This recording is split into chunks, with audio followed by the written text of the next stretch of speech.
Welcome back. Parents who give melatonin to their kids to help them get a good night's sleep. Here's a story to watch. A new poll by the American Academy of Sleep Medicine showing nearly half of parents asked say that they give their kids melatonin despite a warning. The melatonin should be only used when it's prescribed by a doctor.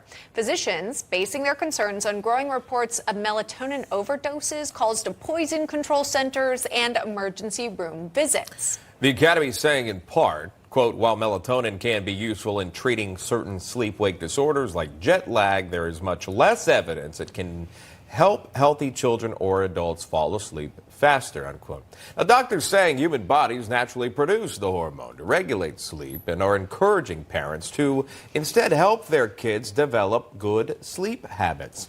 Melatonin is widely available over the counter and many times advertised as a medication alternative. Get a warning there from the doctors. And also this, an alarming reanalysis of a major study out of the UK suggesting a third of transgender children on puberty blockers suffering mental health problems.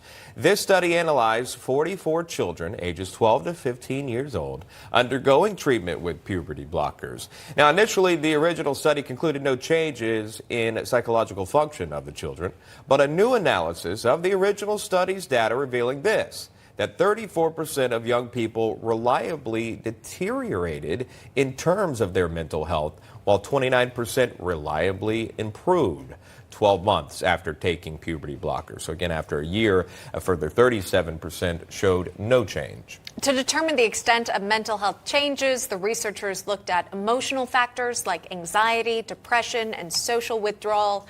They also factored in behavioral signals such as attention problems and aggressive behaviors and sleep difficulties. While the original study combined the overall average of all kids' mental well-being, the new analysis looked at each child's individual psychological health, which revealed more variation among them. Overall, the study reveals puberty blockers, in fact, do have a major impact on the mental health of children. Back with us on set, Gerard Filitti. He's our special guest of the day. Gerard, what do you make of these results? Well, I think it's very interesting that we're, again, jumping into science without looking at the effect it has. Without looking at the science, we're prescribing medications for children that are life-altering and have obvious psychological impacts. A lot more studies need to be done. We're too liberal in granting children their desires to change their gender, but at what cost? At a cost of their mental health. We need to do a lot more studies before we can know that there's safety and efficacy in what actually we're doing. Yeah. In so many of these cases, too, we've heard from folks who have undergone those hormone treatments or even had surgeries and have come to regret their decisions, speaking out so publicly against sort of the long-term effects they are dealing with to this day. So there's a lot that's not known at this point. Gerard, stay with us if you could. Coming up, the